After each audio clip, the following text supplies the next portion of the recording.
जय हिंद साथियों, हिमालय काठी के इस एपिसोड में आपका स्वागत है। आइए आज बात करते हैं उत्तराखंड एक ऐतिहासिक अध्ययन। इस ऐतिहासिक अध्ययन के कितने भाग हैं, कितने खंड हैं, इसके बारे में आज हम आप वर्णन करते हैं। पहला भाग है प्रागैतिहासिक काल, दूसरा है आद्य ऐतिहासिक काल, तीसरा है ऐतिहासिक काल, चौथा है मध्यकाल और पांचवा है आधुनिक काल, छठवां है स्वतंत्रता आंदोलन 1857 की क्रांति। यानी 4-5 इस खंडों से उत्तराखंड के बारे में, ऐतिहासिक अध्ययन के बारे में आपको लगभग पता चल जाएगा कि उत्तराखंड कैसा था, कैसी भौगोलिक थी, कैसा संस्कृति थी, कैसी सभ्यता थी, इसके बारे में आपको पता चल जाएगा।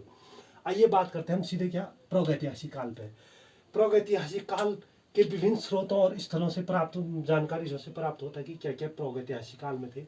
प्रागैतिहासिक काल में पाषाण उपकरण था, गुफा शैल चित्र थी और कंकाल थे, मृदभांड थे और धातु उपकरण था।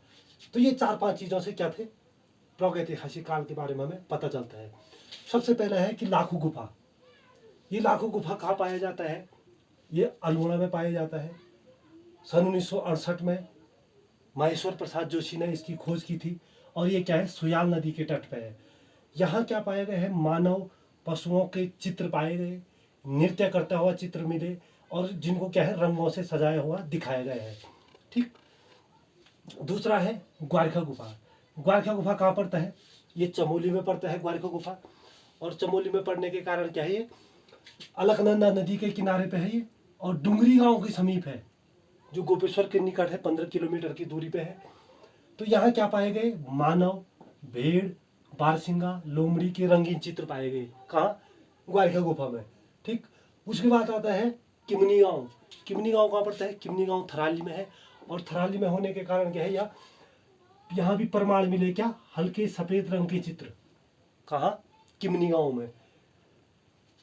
यहाँ और चीज पाए गए, मानव के निवास की पुष्टि भी मिली। कभी किसी जमाने में कि किसी प्रागैतिहासिक काल के युग में यहाँ मानव रहते थे, उनका घर इसी किमनी गांव के थराली के निकट गुफा थी, वहां लोग रहते थे। और पुष्टि के साथ साथ क्या हथियार एवं पशुओं के चित्रों का भी वर्णन मिला है। कहाँ? किमनी गांव में। अगला आता क्या, मलारी गांव। मलारी गांव कहाँ पड़ता है? ये चीन तिब्बत बॉर्डर के समीप है मलारी गांव। ठीक। और यहाँ 5.2 kg का सोने का मुखावरण मिला है। इसको सन 2000 में HNB गढ़वाल के स्टूडेंट ने खोजा था और इसमें जब नर कंकाल पाया गया तो उस नर कंकाल के साथ साथ क्या है, सोने का मुखावरण तो था ही था, इसमें कुछ बर्तन भी मिले, मिट्टी के बर्तन। जिन मिट्टी के बर्तनों को क्या है, स्वात घाटी के बर्तनों से मिलाया गया है। तो कहीं ना कहीं ये पता चलता है कि सभ्यता, जो यहाँ की सभ्यता थी वो सिंधु घाटी सभ्यता यानी पाकिस्तान तक थी, तो वो सभ्यता यहाँ तक भी थी। तो इससे पता चलता है कि ये पहले बहुत विस्तृत बड़ा क्षेत्र था प्रागैतिहासिक काल का। उसके बाद आया था हुडली। हुडली कहाँ पड़ता है? हुडली पड़ता है उत्तरकाशी में। उत्तरकाशी में पड़ने के कारण क्या है, यहाँ पाए गए क्या, नीले रंग के शैल चित्र हुडली में। ठीक। इसके प्रमाण आज भी है। उसके बाद आता है लुएथाप। आप बोलो लुएथाप का है? लुएथाप है अल्मोड़ा में। यहाँ मानवों को शिकार करते हुए और हाथों में हाथ डालकर नृत्य करते हुए यहाँ दर्शाया गया है गुफा में। कहाँ?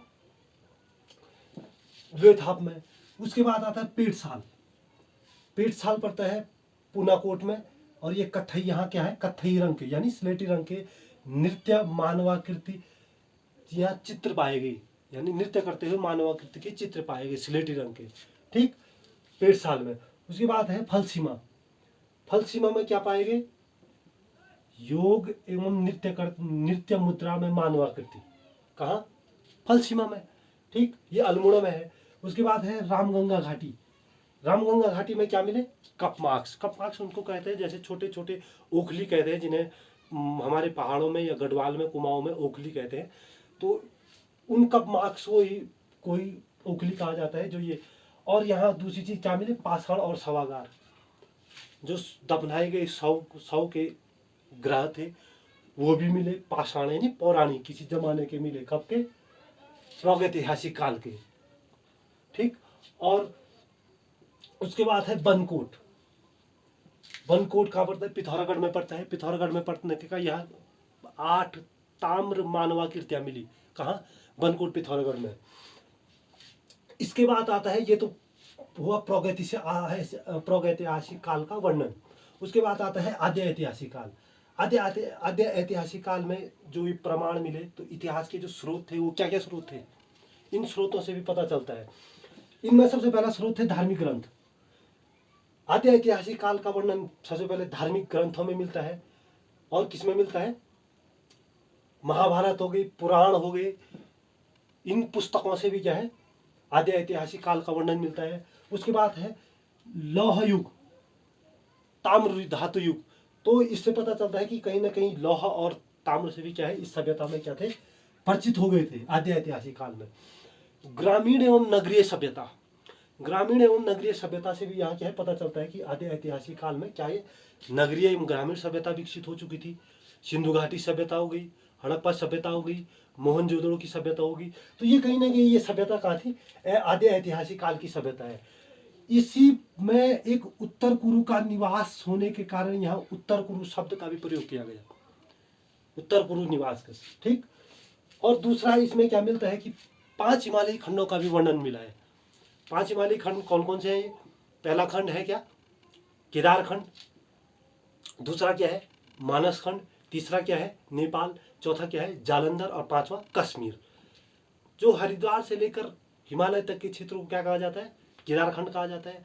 और कालागिरी से लेकर नंदा देवी तक के क्षेत्र को क्या है, मानस खंड कहा जाता है। और नंदा देवी से नेपाल तक के क्षेत्र क्या है, नेपाल कहा जाता है, ठीक। उसके बाद ये वाला इलाका पड़ता है जालंधर वाला, ये पंजाब और पाकिस्तान वाला इलाके में जालंधर पड़ता है। और कश्मीर, पता ही आपको, कश्मीर भारत का क्या है, मुकुट है कह के। उसके बाद आद्य ऐतिहासिक काल का वर्णन शिलालेखों से भी मिलता है, मंदिर लेख से, गुहाभित्ति लेख से, ईंट लेख से, मूर्ति पीठिका लेख से, त्रिशूल से और ताम्रपत्रों से क्या है, आद्य ऐतिहासिक काल की जानकारी मिलती है। जैसे शिलालेख में क्या है, कालसी में जो अशोक का 257 ईस्वी का पूर्व का कालसी शिलालेख है। त्रिशूल लेख में गोपेश्वर और बाड़ाहाट का त्रिशूल लेख 5वीं 6वीं शताब्दी के नाग राजाओं के बारे में मिलता है। और नेपाल के राजा अशोक चल का वर्णन भी इसी गोपेश्वर और बाड़ाहाट त्रिशूल में है। ईंट जो बाढ़ वाला से नैनीताल से जो ईंट लेख मिला, उसके प्रमाण मिले। मूर्ति पीठिका देवलगढ़ से, देवलगढ़ कोलसारी से क्या मिला, मूर्ति पीठिका लेख मिली। और लाखा मंडल से क्या मिला, राजकुमारी ईश्वरा का लेख का प्रमाण मिला, ठीक। ये हो क्या, आद्य ऐतिहासिक काल। इसके बाद आते हैं हम ऐतिहासिक काल। ऐतिहासिक काल के बारे में आएंगे तो ऐतिहासिक काल में सबसे पहला आता है कुनिंद वंश के बारे में। कुनिंद वंश को ही प्रथम ऐतिहासिक राजनीतिक वंश माना जाता है, कुनिंद वंश को। इन्होंने अपनी शासन व्यवस्था 3री और 4थी सदी तक संभाली। इनका राज्य क्षेत्र था यमुना और ब्यास गंगा घाटी तक। टिहरी, देहरादून, उत्तरकाशी वाले इलाके पे क्या है, कुनिंद वंशों की सत्ता थी। 3री और 4थी शताब्दी तक इनकी सत्ता रही। फिर इसके बाद आगमन हुआ कुषाणों का। जब कुनिंद हुए, कुनिंदों के बाद कुषाणों का आगमन हुआ। कहा जाता कहता है कि कुनिंद यौधेयों के अधीन थे। अब वो प्रमाण सत्य साबित कितना है वो तो इन उससे पता चलता है। उसके बाद आगमन हुआ कुषाणों का। कुषाणों के बाद हुए नागवंश का आगमन। 5वीं सदी में नागवंश का आगमन हुआ। इन नागवंशों का प्रमाण कैसे पता चलता है, जो कुमाऊं में नाग मंदिर है, धौली नाग है, पिलंग नाग है, वासुकी नाग है, खैरी नाग है और हरि नाग है। तो इन नाग मंदिरों से पता चलता है कि कहीं ना कहीं यहाँ नाग जातियों का आधिपत्य था, ठीक। किस काल में, ऐतिहासिक काल में। उसके बाद नागवंश की बात आई, जैसे कन्नौज के मौखरी वंश। तो कन्नौज के मौखरी वंशों ने क्या किया, नागवंश की सत्ता समाप्त की। उसके बाद आया क्या, मौखरी वंश के बाद पौरव वंश। 6वीं शताब्दी में फिर पौरव वंश का भी आगमन हुआ और पौरव वंश ने क्या किया, मौखरी वंश की सत्ता समाप्त कर डाली। तो ये संघर्ष चलता रहा काफी राजाओं के बारे में, तो ये राजवंशों का। उसके बाद पौरव वंश के जितने शासक हुए, विष्णुवर्मन हुआ, द्युतिवर्मन हुआ, अग्निवर्मन हुआ और अग्निवर्मन विष्णुवर्मन तृतीय हुआ। तो इन राजाओं का क्या है, पौरव वंश का क्या है, शासनकाल चलता रहा। 4-5 पीढ़ी ने इन्होंने क्या किया, राज किया। तो इसके बीच में एक चीज और आता है, कत्यूरी शासनकाल। कत्यूरी राजवंश कत्यूरी राजवंश 700 ईस्वी से 1150 ईस्वी तक का काल इनका कत्यूरी वंश का रहा। तो कत्यूरी वंश के प्रथम शासक बसंत देव को माना जाता है। बसंत देव के ये इन्होंने 300 परिवारों ने क्या किया, राज शासन किया। तो कार्तिकेयपुर, जिसको जोशीमठ कहा जाता है आज के जमाने में, पहले वो कभी कार्तिकेयपुर कहलाता था। तो सबसे प्रथम इनका जो राजधानी थी ये कार्तिकेयपुर में थी। उसके बाद इन्होंने अपने राजधानी बागेश्वर बैजनाथ में हस्तांतरित की। तो भौगोलिक परिस्थिति के कारण राजधानी को परिवर्तित करना पड़ा। तो सर्वप्रथम इनका जो कत्यूरी राजवंश का जो संस्थापक थे बसंत देव को माना जाता है। बसंत देव के बाद खरपरदेव, खरपरदेव का निम्बरदेव, निम्बरदेव का सलुणादित्य को माना जाता है। तो ये चार पांच परिवारों ने क्या किया, इन पे शासन किया। उसके बाद आता क्या, मध्यकाल।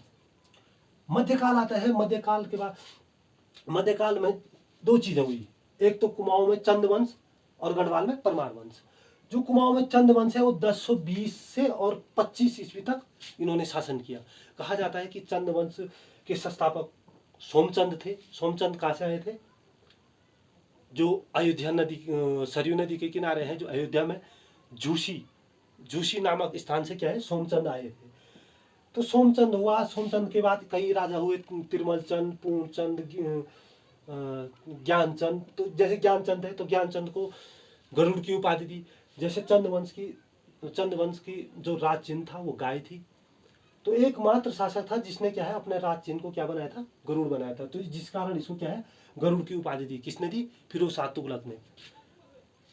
क्योंकि ज्ञानचंद दिल्ली दरबार में गए, इन्होंने क्या किया, वहां भेंट लेके गए। तो जब भेंट से राजा खुश हुआ तो उसने क्या किया, इनको गरुड़ की उपाधि दी।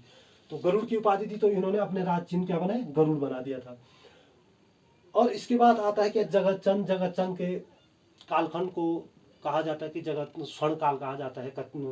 ये कुमाऊं में चंद वंश है, जगतचंद को, ठीक। और इसमें जैसे गढ़वाल में परमार वंश है, तो 14वीं शताब्दी में गढ़वाल वंश, परमार वंश का आगमन हुआ।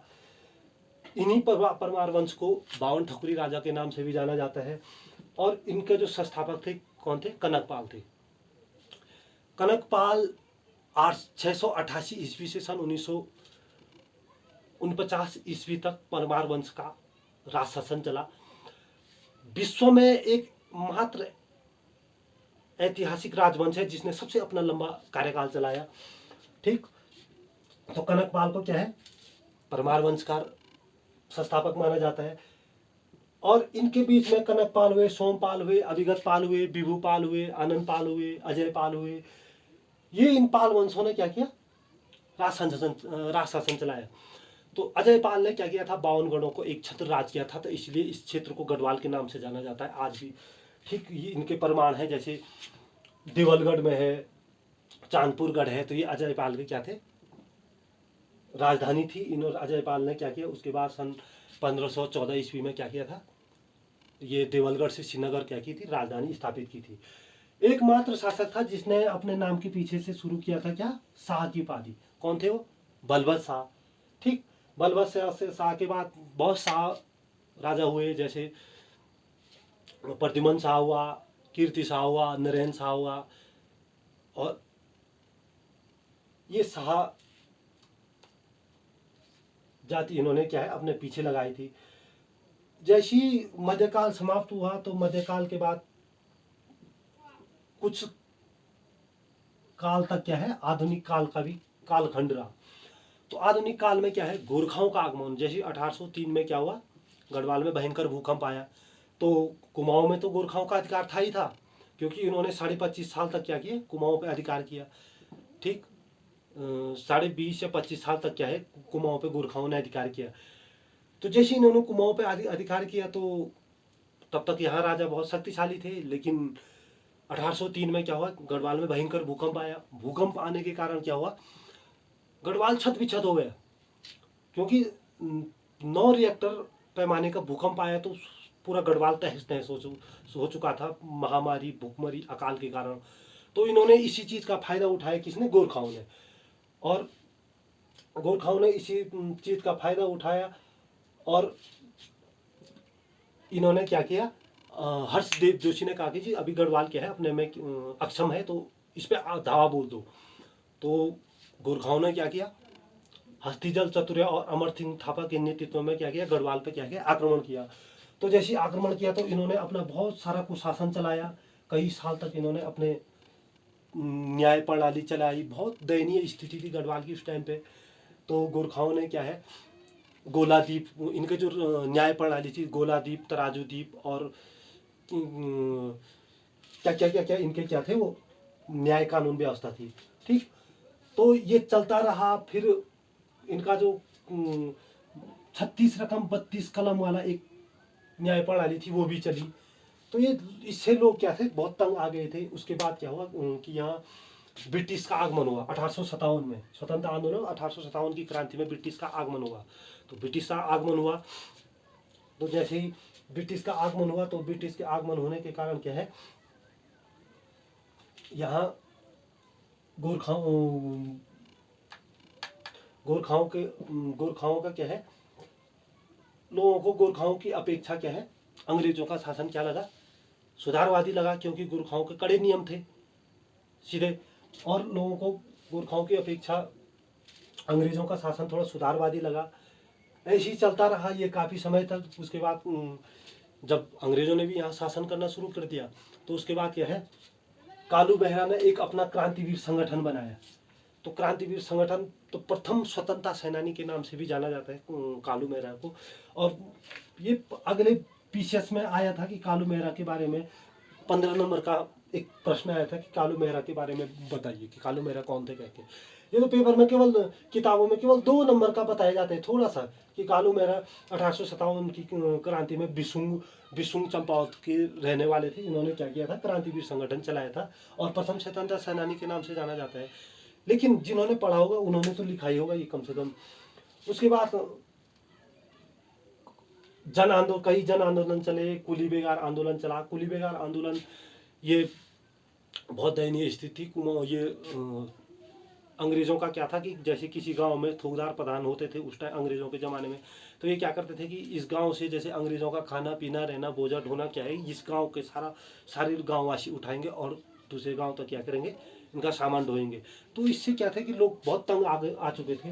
तो लोगों ने क्या किया था कि सन 1921 में क्या है, सरयू नदी के किनारे पे क्या किया था, विरोध किया था कुली बेगार के। और इन्होंने क्या है, इन रेस्टरों को फाड़ फूड़ के क्या है नदी में बहा दिए थे। उसके बाद टिहरी राज्य का शासन आता है। टिहरी राज्य का शासन भी बहुत दयनीय स्थिति, राजशाही शासन था। तो इसके लिए सुदेव सुमन ने कदम उठाए थे। तो 25 मई सन 1944 को क्या है, सुदेव सुमन ने अपनी प्राणों की आहुति दी थी इसी राजशाही शासन से लड़ते लड़ते, भूख हड़ताल के कारण। उसके बाद डोलापाल के आंदोलन है, कोटा खर्रा आंदोलन है, सीलिंग आंदोलन है और कनकटा बैल आंदोलन, बहुत आंदोलन है इसके पीछे।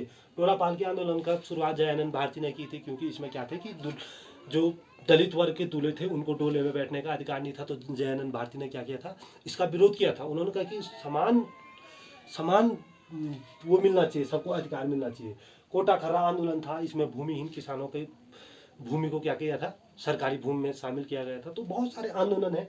तो ये लगभग आज उत्तराखंड एक ऐतिहासिक अध्ययन के बारे में आज हमने आपको चर्चा की। ऐतिहासिक काल, आदि ऐतिहासिक, ऐतिहासिक, मध्य, आधुनिक, स्वतंत्रता, इसमें हमने क्या किया, आज वर्णन किया। तो उम्मीद है काफ़ी अच्छा लगा होगा आपको। तो इसके बारे में अगला टॉपिक, इनके छोटे छोटे टॉपिक, इनका विस्तृत जानकारी इसके बारे में इसके बाद बताया जाए अगले वीडियो में। तो तब तक के लिए धन्यवाद। अच्छा लगा तो लाइक और कमेंट जरूर करें। बहुत बहुत धन्यवाद।